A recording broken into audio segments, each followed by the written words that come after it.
My name is Marcin.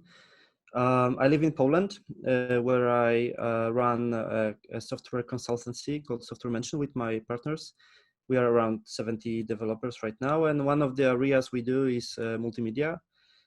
We did quite a lot of multimedia projects in the past, and we have been using many available open source tools for multimedia handling, but honestly speaking, all of them had their issues. So at some point, we fell in love in Elixir. So we said, okay, guys, that looks like a language that is well suited for such tasks. So we created a framework. The first version was written by myself. Now there is a team. Its size varies, but it's up to 7 people. And we are working on this already for 3 years, and there are some projects in production that are using Membrane. It doesn't mean we don't use any other technologies. We still do projects in other available open source tools for multimedia. It gives us a lot of insight what is done well, what is done wrong, and we try to put all this expertise in Membrane. Today I'm going to bring you a real use case of Membrane. There will be some basics. The talk will not be very deeply technical. I just want to tell you what is the real story behind one of the apps we released recently. It's a publicly available app already. It's an MVP of an app that is I would say it's a Twitch clone. Essentially, you can stream the live video from your phone to multiple viewers, and it's targeted to the fitness industry. So people are streaming how they are making pumps or any other things on the gym.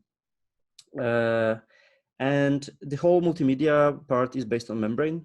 And I'm going to make a short intro how it was done and how Membrane was used for it. Let me share my screen, just a second.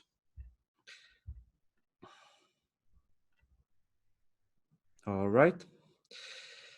So this is a short presentation on how we solve this problem. This is the problem. We have an iPhone. The app is now limited to iPhone, but obviously it can be used on multiple platforms. And we have to stream the video and audio from the iPhone to the cloud, and then from the cloud to the multiple viewers, which are also mostly iPhones, but in the future, more platforms has to be supported. Obviously, when you hear many platforms has to be supported, you hear many formats, many transport layers, many everything. So there are a lot of things that can break. But what is important is that there is limited amount of senders and possibly unlimited amount of viewers. So the system has to be designed to scale. There are some solutions that allows you to approach this. For instance, there is GStreamer, which is a well-known open source framework for multimedia streaming. Membrane is heavily inspired by GStreamer. Even some terms are the same, but implementation is very different. GStreamer has certain limitations based on due to his architecture. That we try to overcome in Membrane. Mostly it's about scaling, reliability, and GStreamer is pretty low level, and it's written in C, so it's very hard to extend and it's time consuming to use it. What if, first of all, if we have already an Elixir app? That was the case in our case because the whole backend for the app was written in Phoenix. So it was natural to use Elixir tool for multimedia. We want to leverage the Beam ecosystem. It's important when it comes to reliability. When you do any sort of broadcasting, reliability is a must, is a holy grail of broadcasting. So using a tool that has built-in features for reliability sounds like a good idea. We would like to scale the AL easily because obviously the amount of viewers is possibly unlimited. And we would like to have certain standard way of defining what happens with the stream when it comes from the sender to the viewer. without going too much into low-level stuff. So not necessarily we have to hire super senior developers to be able to develop the app. And obviously we have to react quickly to changes to the app. As I said, the app is currently it's an MVP, so it's very early. The client is seeking for funding, and it seems that it got funded, so it will be developed. And obviously, as you know from your practice, such app tend to develop and evolve very quickly. So it can be the case where we have to rebuild everything related to multimedia if something changes. And what is important, we have to have an insight what is happening with the stream. One of the major limitations in the streamer is that if something goes wrong, it's very hard to debug. Obviously, you can read logs, you can increase the verbosity level, you can go into, and you can spend a lot of time reading it, but it's always post factum. It's always after something has happened. You don't have really easy way to inspect what is happening real time. And as you know, in Beam, we can connect to the virtual machine and inspect its state in real time, which is super useful when it comes to debugging. One of the major problems in streaming is that if something goes wrong and the client or user is pissed off, you cannot really, you can't easily see what happened because everything is happening in real time, and there are many moving parts that can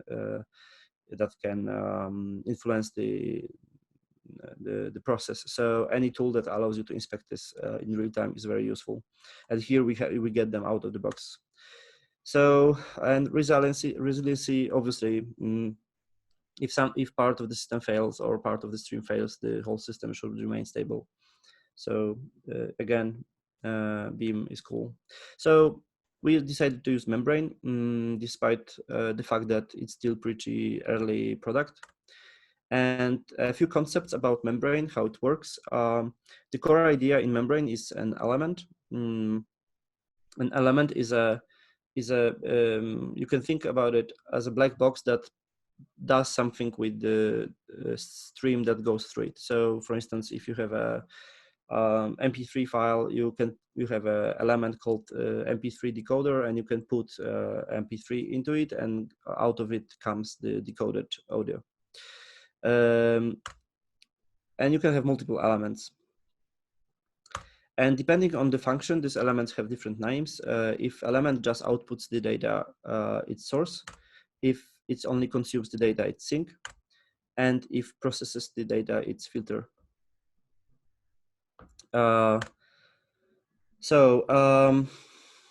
In terms of code, it looks more or less like this. If you create a new type of element, you have to use certain module that will and override certain callbacks, and that's it. More info about this is in the guide. I'm not going to go into details today. What is more important for me is to show you the overall idea. So the elements are grouped in pipeline, and pipeline has its children. And elements have something called pods. Pods are pod can output data or can consume data, so they are called output pod or input pod depending on the function. And what is important, the element can contain multiple pods because, for instance, imagine an element that mixes two videos. So it's going to have two input pods and one output pod. Or you might have an element that decodes the video file, and it's going to output the video stream and an audio stream, and sometimes even subtitles stream. So it can has multiple pods, and some of them might be dynamic, so they can appear depending on what was in the file, and so on.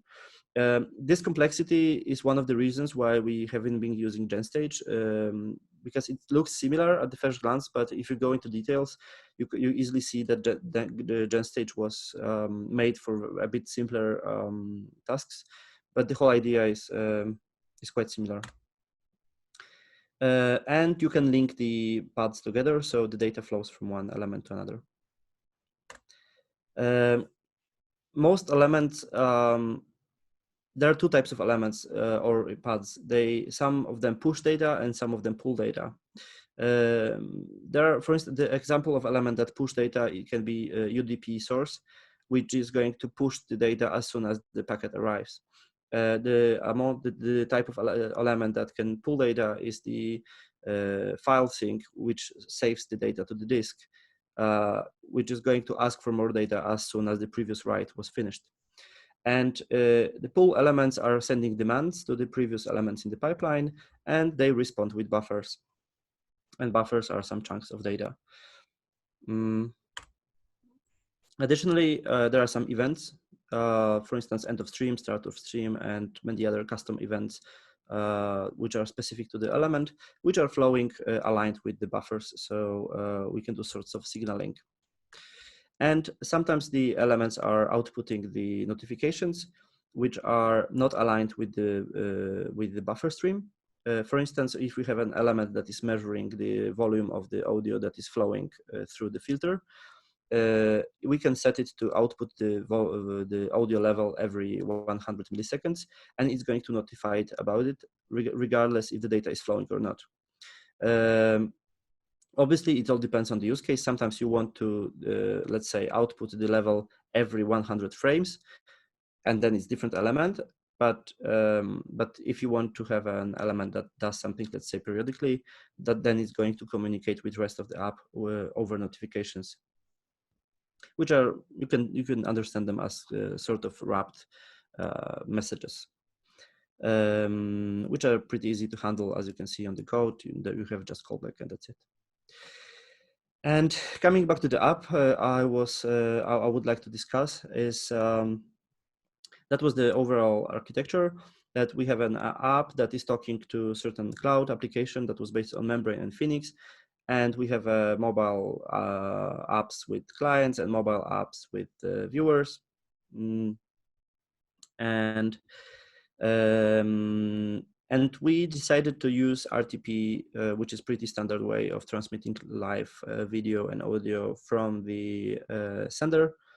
And we wanted to deliver it over HLS, which is more or less standard way of delivering live or semi-live stream over HTTP. HTTP is easy to scale. For those of you who do not know the details, RTP is based on UDP, and one of the challenges we had is that we had to use hardware encoder in the phone. So we had to write Objective-C code or Swift code on iOS to access the hardware encoder. First of all, it was about performance. Secondly, it was about licensing, because the open source H.264 encoder is on GPL, so we were not able to use it. And then there's also a case of licensing. So like we had to pay the royalties to certain vendors. So we had to use the hardware encoder on the phone. So we wrote a piece of Objective-C and Swift code that was accessing the hardware encoder, and raw frames that was encoded by the chip on the iPhone. And then we have been encapsulating this over RTP, which is pretty simple. I mean, that it's mostly about adding some headers and putting this into UDP socket. So it's pretty straightforward. I mean, there are some complex things regarding configuring this, the accessing the hardware encoder itself, but the sending part is not that hard. So the sender was accessing the backend over HTTP and saying, "Hey, I would like to stream," and then the backend was saying, "Hey, you are ready. You can stream to this address and this port," and it just started to send the UDP packets with RTP inside. What happens on the other side is very different. HLS is based on TCP. Because it's using HTTP as a transport, and HLS is essentially having a video cut into slices. So if you have a stream of video, it makes a lot of small files, let's say a megabyte or 5 megabytes each, and the browser is fetching or the client is fetching these videos all the time. So it's constantly polling the server, and then it's reassembling the video stream on the client.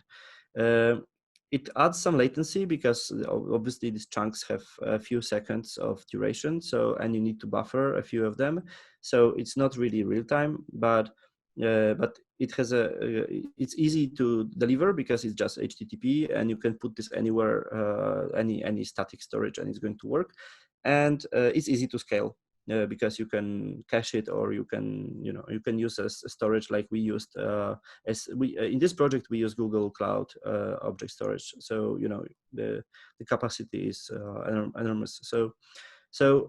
But it's very different. What happens on the sender side and what happens on the viewer side is very different. So what Membrane does, it essentially takes the data from the sender and repacks it into a format that is accepted by the viewer. And this is what Membrane is built for. So what is in RTP inside? We have some transport, and this is the whole problem with multimedia. That if you want to do even the simplest thing, you have to already understand a very large stack. You cannot do this. This is not part of IT that you can just jump in and connect some bits together and it's going to magically work, unless you use Membrane, because this is supposed to hide this complexity from you. But RTP inside, for instance, is a network transport, which is UDP. It's a media transport, which is RTP, which is codec, which is inside contains the raw media. And we have actually two streams because video and audio is treated separately. There are some details like SSRC, which is like integer in the identifier of the sender. There are some problems associated with it. For instance, because it uses UDP, the packets might arrive reordered, and there are many things to handle. When it comes to HLS, the transport is TCP. The media transport is HTTP. Then the clients expect to have something called container, which is kind of a wrapper around the media. And then we have codecs, and that's it. So essentially, Membrane converts one to another. And as I mentioned before, the HTTP live streaming is having a playlist. The playlist contains chunks of files, and these files are fetched by the browser or client, and reassembled on the client. So what sort of pipeline we need when it comes to Membrane? These are the elements that have been used in Membrane. So we have sort of UDP source on the left. I'm reading from the left to right. So the data is flowing to the UDP source. And then we have this RTP parser, which understands what happens in these headers of these packets and can extract the metadata. And then because we can get multiple streams to one socket, we have to route it to appropriate process in Elixir. So then we have SSRC router, which does exactly that. So it associates this integer number with the session ID we know in the app, and it forwards it to the appropriate process. Then we have jitter buffers because, and we have two streams. The top is the video, the bottom is the audio. We have jitter buffers, which are handling the fact that packets might happen reordered. Then we have the payloaders, which extract the data, raw data from RTP. Then we have some parsers, which understand what happens in the media, and so on and so on. And then at the right, we put that together into HLS. At some point, we added encapsulation, which means that some of these things are used very frequently in certain combination. So we created something like RTP session bin, and then which handles just this part of the pipeline. And then we said, okay, but this happens very frequently in many projects, so let's encapsulate that in something higher level.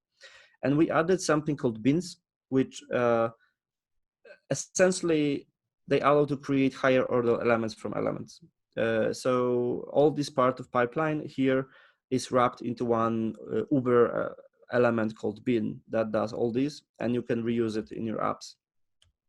But if you need to do something low level, you can always fall back to using this manually. So in version 5, we added bins, so it becomes something like that, and it looks simpler. And all of the complexity related to RTP is hidden. So even a developer which is not very experienced in networking and stuff like this can probably use it. And the whole idea of Membrane is about this, to hide this complexity behind certain layer of encapsulation and abstraction. So this is how it looked in greater detail. So this previous part of Magic Black Box called Membrane App is here. And in order, it looks like this. Look at the yellow boxes. So first of all, the client says over regular HTTP post request to the Phoenix app that, hey, I would like to stream. Then the app creates a pipeline per streamer, associates ports, generates this SRC identifier and so on, sends back the connection details, and then the RTP stream is being sent to the over UDP to the pipeline. And when the viewer connects, so this is right part and the red boxes, over HTTP, it asks, hey, what are the available streams? The Phoenix app sends back the URLs of the HLS playlists. And they were, in our case, they were located on Google Object Storage. So they are just fetched over HTTP from the storage. And that's it, it works. So important part, as I said, is that the app can evolve, and if you don't have such modular tool, you might get easily stuck. In our case, that was the thumbnail feature.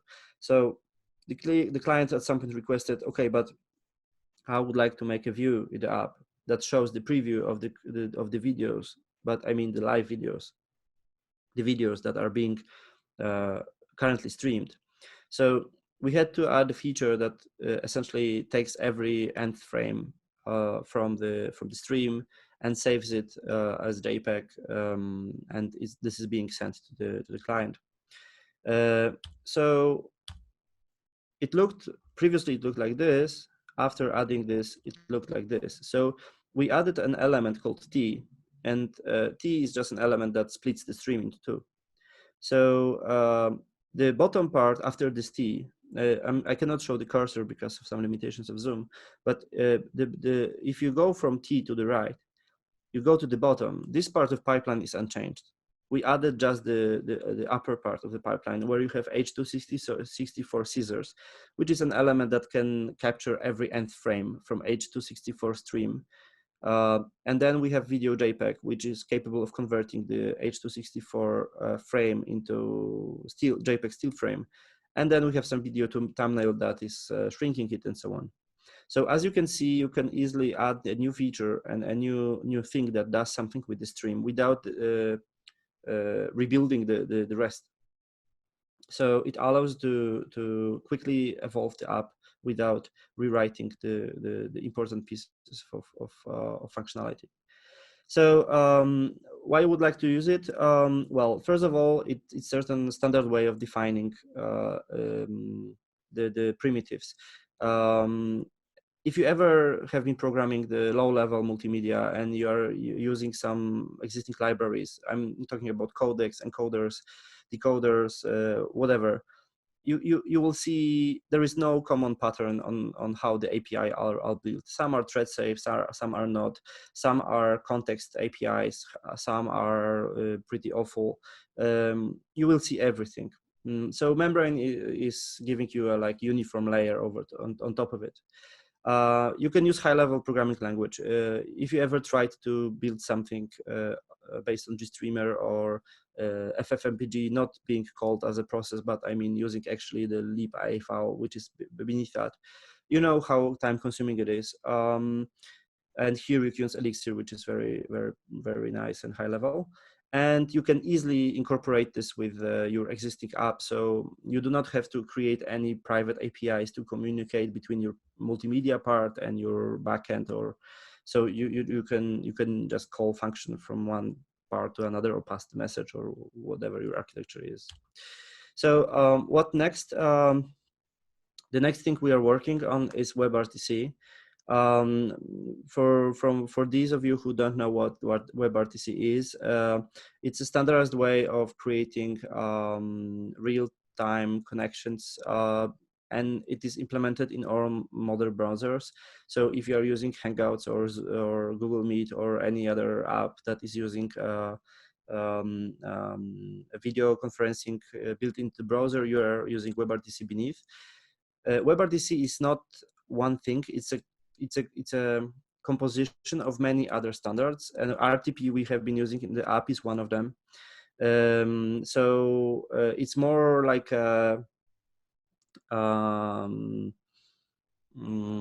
like 10 other things glued together than something new. But it's first of all, why it's important. First of all, we have native support in all major browsers. So if you want to create an app that wants to, if you want, let's say we add a feature to the app I have been discussing today that allows to stream not only from the phone, but also from the browser. This is the only way. There is no other way to stream from the browser. It's relatively easy to use from iOS and Android. It's secure by default. The all important data is flowing encrypted. It's standards compliant, and it has a lot of nice features built in that normally we have to build from scratch, such as simulcast. Simulcast is a thing that where the sender is sending the stream in multiple resolutions, and the viewer can automatically select or manually can select one of them depending on the quality. And there are many nice features like that in WebRTC. So essentially what we are aiming at is that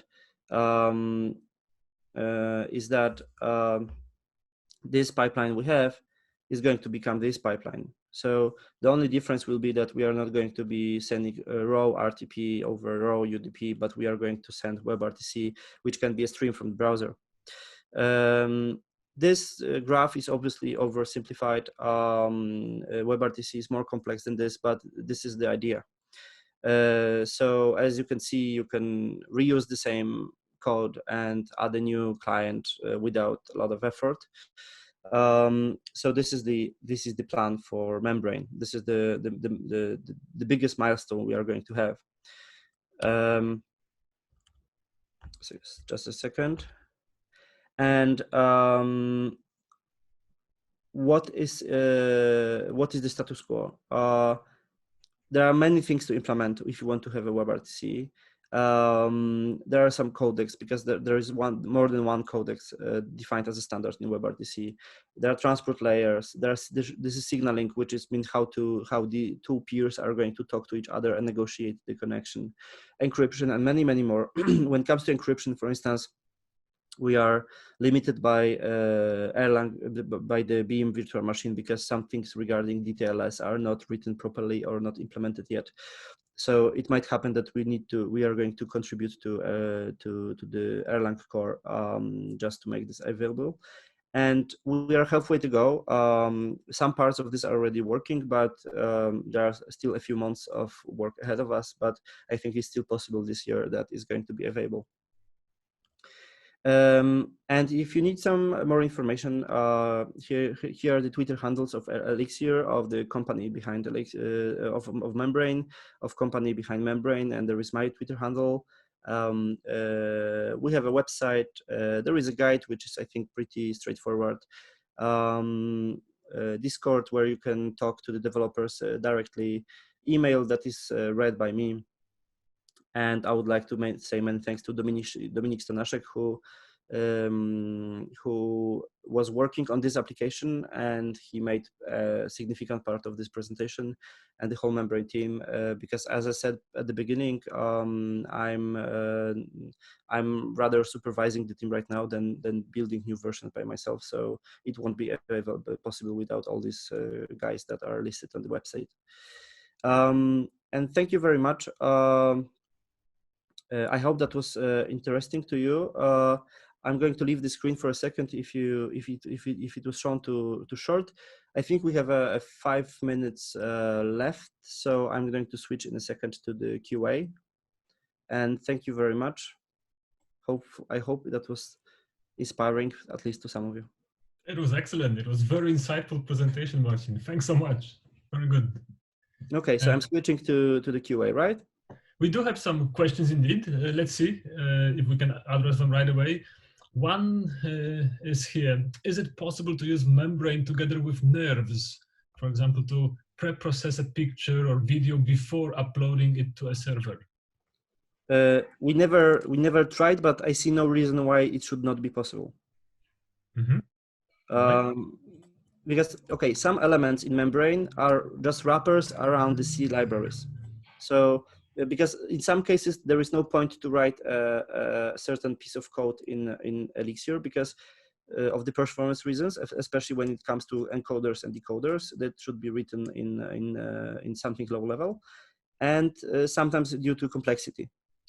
So we try to build as much as membrane as an Elixir code, but some parts are in C. So you have to just take a look which element you are going to use, and if it's based on C, you have to check if the underlying library is available and is going to run on nerves, and that's it.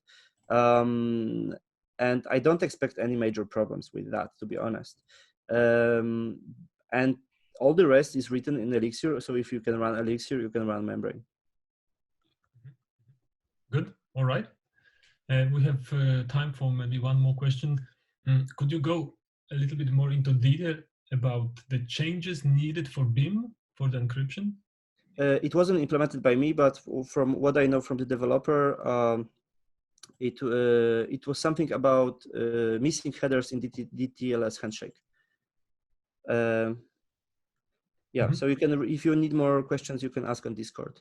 I think I can briefly answer the third question about the low level and NIFs, because I think it's something that is interesting and. Can you please read out loud the question first for our audience? Was there any challenges when writing the framework about dealing with low-level code and NIFs? Do the users of framework need to deal with this? I think I skipped this in this presentation, but I think this is super interesting. We had some issues, so we created a build system that also takes a lot of problems from you. It's also open source, and you can go to Membrane framework organization on GitHub, and there is a project called Unifex and Bundlex. There are two projects. And essentially, the one is a build system that is cross-platform, and it automatically links with libraries underneath, and it handles a lot of stuff that you don't have to write makefiles anymore, just like this. And the second is a layer that allows you to write a single C code and run it both as NIF and as a port. So and you have to write it once. So I think both projects are super interesting, and they are like subject for a separate talk, but they are both available on our GitHub, and I think one day they can be used in many other projects behind Membrane, beyond Membrane.